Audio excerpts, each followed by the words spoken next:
नमस्कार, आदाब, सत श्री अकाल, जय भीम, जोहार। मेरा नाम है नवीन कुमार।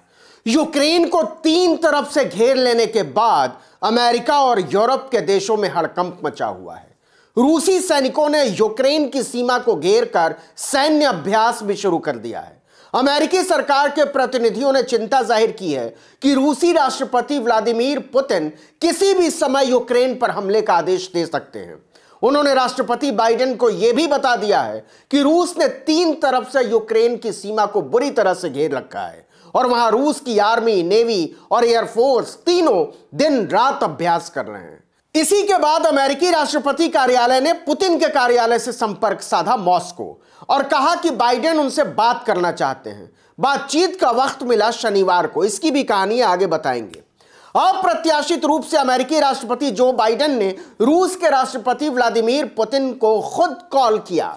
बातचीत के दौरान बाइडेन ने पुतिन से युद्ध टालने की अपील की। सीधे सीधे पुतिन से साफ साफ कहा कि अमेरिका गुस्ताखी पर ना उतरे, इसी में यूक्रेन की भलाई है। इस पर बाइडेन ने भी चेतावनी दे डाली कि अगर युद्ध हुआ तो रूस को करारा जवाब मिलेगा। दोनों नेताओं के बीच पूरे 62 मिनट तक बातचीत हुई, लेकिन कोई भी बात बनी नहीं। बाइडेन ने पुतिन से कहा कि अगर रूस यूक्रेन पर हमला करता है तो अमेरिका और उसके सहयोगी देश रूस को करारा जवाब देंगे। बाइडेन ने पुतिन से कहा कि यह हमला केवल दोनों देशों के बीच नहीं रह जाएगा, पूरी दुनिया इससे प्रभावित होगी, मानवता पर इसका असर पड़ेगा। इस हमले से मानव जाति को भारी नुकसान होगा, इसलिए रूस युद्ध के बारे में सोचना छोड़ दे। अमेरिका ने रूस को भरोसा दिलाया कि वह यूक्रेन को लेकर कूटनीतिक बातचीत के लिए तैयार है, लेकिन बातचीत के कुछ ही देर बाद अमेरिका ने यूक्रेन स्थित अपने दूतावास को खाली करने का निर्देश भेज दिया। इससे पता चलता है कि दोनों देश युद्ध के बहुत करीब आ चुके हैं। बाइडेन की धमकी के बाद रूस ने अमेरिका को सनकी तक कह डाला। सुरक्षा अधिकारियों ने बताया कि दोनों शीर्ष नेताओं के बीच स्थिरता को लेकर कोई बात नहीं बन पाई, लेकिन अमेरिका भारी दबाव में है और यह उसके फैसलों में नजर आता है। बाइडेन और पुतिन की बातचीत के बाद अमेरिकी रक्षा मंत्रालय से जुड़े एक अधिकारी ने पत्रकारों को बताया कि रूस आक्रमण करेगा या नहीं, अभी इस पर कोई ठोस आश्वासन नहीं मिल पाया है। वहीं अमेरिकी रक्षा मंत्रालय ने यूक्रेन से अपने 160 प्रशिक्षु सैन्य अधिकारियों को वापस बुला लिया। इसके अलावा यूक्रेन में काम कर रहे 80 अमेरिकी सैन्य अधिकारियों को भी वो वापस बुलाने की तैयारी में है। ये दबाव नजर आता है।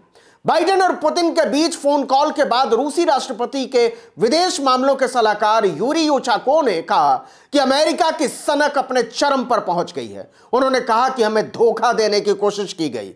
अमेरिका ने तो रूस के यूक्रेन पर हमले की तारीख का भी ऐलान कर दिया है। मीडिया को हमारे बारे में गलत जानकारी क्यों दी गई, यह हमें समझ नहीं आ रहा है। यूशाकोव ने कहा कि पुतिन और बाइडेन के बीच फोन पर बातचीत की योजना सोमवार के लिए बनाई गई थी, लेकिन अमेरिका ने खुद अनुरोध किया कि हम जल्दी इस मुद्दे को सुलझाना चाहते हैं, इसलिए शनिवार को ही दोनों नेताओं का बात करना ठीक होगा।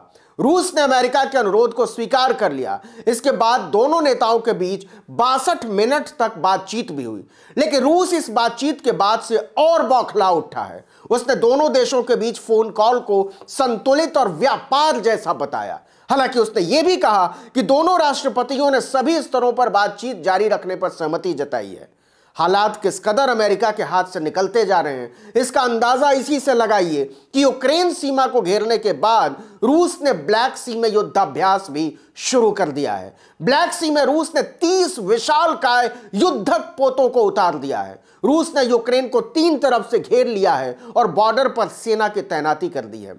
इसके अलावा यूक्रेन बॉर्डर पर रूस ने सेना के 550 से ज्यादा टेंट भी लगा दिए हैं, जिनमें रूसी सेना दिन रात डटी हुई है।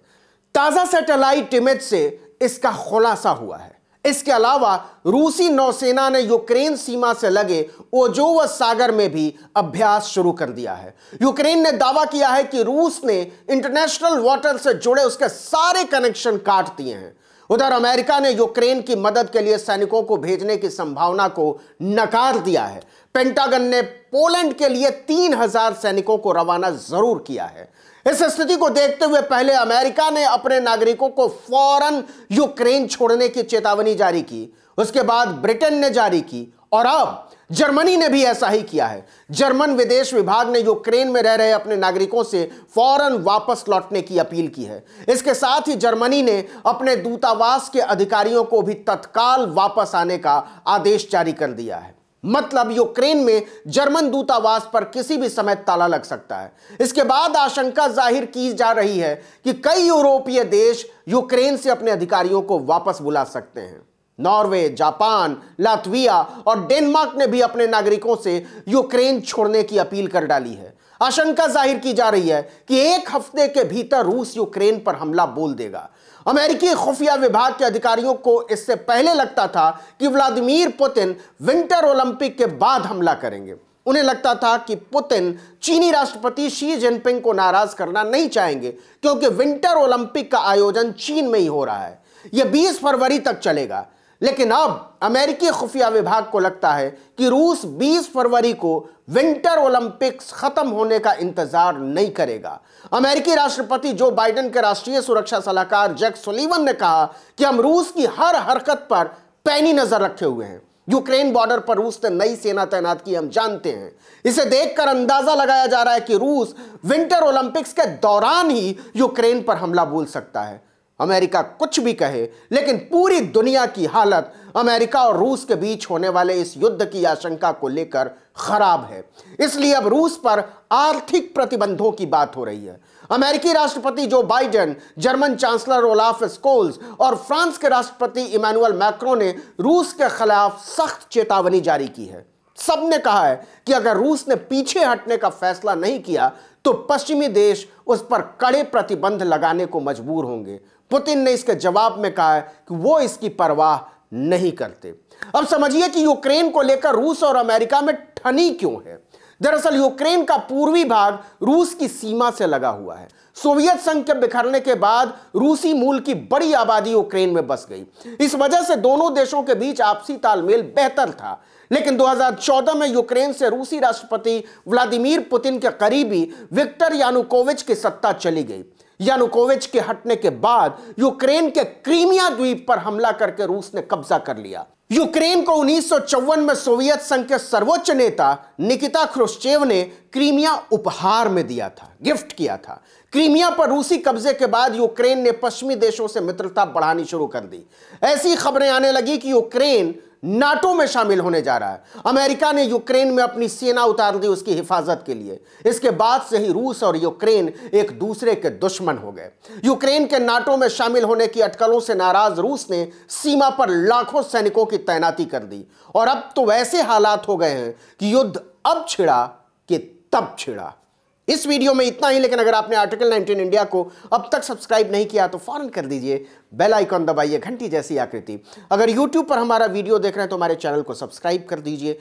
फेसबुक पर देख रहे हैं तो हमारे पेज को लाइक कर दीजिए। इंस्टाग्राम पर भी हम मौजूद हैं, वहाँ भी आप हमारे पेज को फॉलो कर सकते हैं।